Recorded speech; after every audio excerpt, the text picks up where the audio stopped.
Hi friends, இன்னைக்கு பச்சை நெத்திலி மீன் வச்சு ரெண்டு வகையான குழம்பு வைக்கலாம். ஒன்று தேங்காய் போட்டு, இன்னொன்று மாங்காய் போட்டு. வாங்க எப்படி செய்கிறதுன்னு பார்த்துடலாம். ஃபஸ்ட்டு தேங்காய் அரைச்சி ஊற்றின குழம்பு எப்படி செய்கிறதுன்னு பார்த்துடலாம். இதுக்கு ஒரு பாத்திரத்தில் 1 ஸ்பூன் எண்ணெய் போட்டுட்டு 2 பெரிய வெங்காயம் நார்மலாக கட் பண்ணி வச்சுருக்கேன், அதை போட்டுக்கலாம்.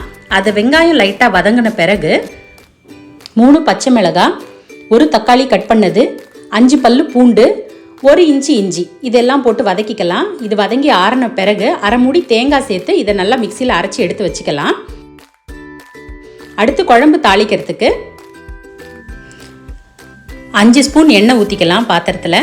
எண்ணெய் காஞ்சதும் கடுகு 1 ஸ்பூன், வெந்தயம் அரை ஸ்பூன், சீரகம் 1 ஸ்பூன், இது 3 பொரிஞ்ச பிறகு பொடியாக கட் பண்ணி வச்சுருக்க வெங்காயம், அரை வெங்காயம் பெரிய வெங்காயம் ஆட் பண்ணிக்கலாம். இந்த பெரிய வெங்காயம் லைட்டாக ப்ரௌன் ஆச்சுன்னா குழம்பு ரொம்ப டேஸ்ட்டாக இருக்கும்.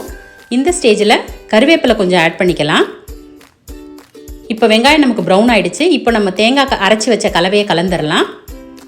இது போட்டு நல்லா கலந்து விட்டு அரை நெல்லிக்காய் அளவுக்கு புளி நான் கரைச்சி வச்சுருக்கேன்.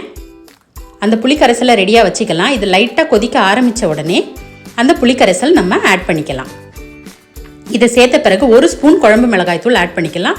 குழம்பு மிளகாய்த்தூள் குறைவாக போட்டாலே டேஸ்ட்டாக இருக்கும். உப்பு தேவையான அளவு ஆட் பண்ணிக்கலாம்.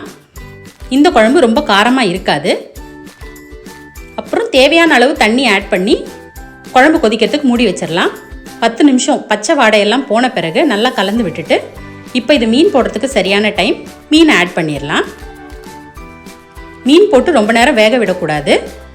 5 நிமிஷம் மூடி வச்சாலே நெத்திலி மீன் சூப்பராக வெந்துடும். இப்போ மீன் நமக்கு சூப்பராக வெந்துருச்சு. குழம்பு சாப்பிட ரெடி ஆகிடுச்சு. ஸ்டவ் ஆஃப் பண்ணிவிட்டு கொத்தமல்லி தழையை போட்டு இறக்கிடலாம். இப்போ நமக்கு இந்த நெத்திலி மீன் குழம்பு சாப்பிட ரெடி ஆகிடுச்சு. இது சூடான சாதத்து கூட, சப்பாத்தி கூட, எது கூடனாலும் ரொம்ப சூப்பராக இருக்கும்.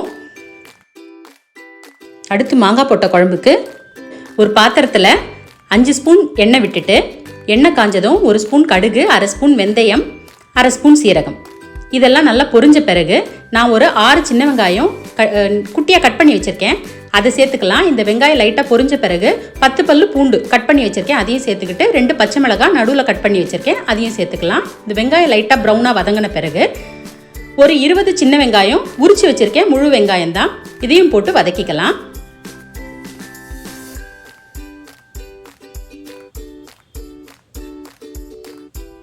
வெங்காயம் நல்லா வதங்கின பிறகு ஒரு எலுமிச்சம்பழம் அளவுக்கு புளி நான் கரைச்சி வச்சுருக்கேன். இந்த புளியிலேயே நான் 2 தக்காளி அதையும் சேர்த்தே கரைச்சி வச்சுருக்கேன்.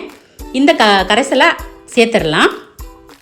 சேர்த்து நல்லா கலந்து விட்டுட்டு 2 ஸ்பூன் குழம்பு மிளகாத்தூள் ஆட் பண்ணிக்கிறேன். உப்பு தேவையான அளவு சேர்த்து கலந்து விட்டுடலாம். இப்போ குழம்பு கொதிக்கிற வரைக்கும் நம்ம வெயிட் பண்ணலாம். இப்போ 15 நிமிஷம் குழம்பு நல்லா கொதிச்சிக்கிட்டு இருக்கு. பாருங்கள், நல்லா எண்ணெய்லாம் பிரிஞ்சு வந்துருச்சு.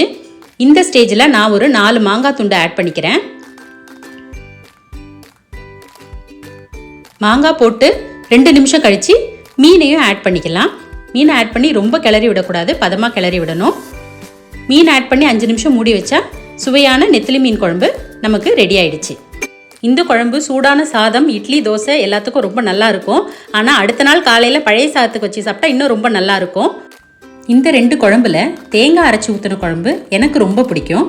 நீங்களும் இந்த குழம்பை ட்ரை பண்ணி பார்த்துட்டு உங்களுக்கு எந்த குழம்பு பிடிச்சிருக்குன்ட்டு கமெண்ட் செக்ஷனில் சொல்லுங்கள்.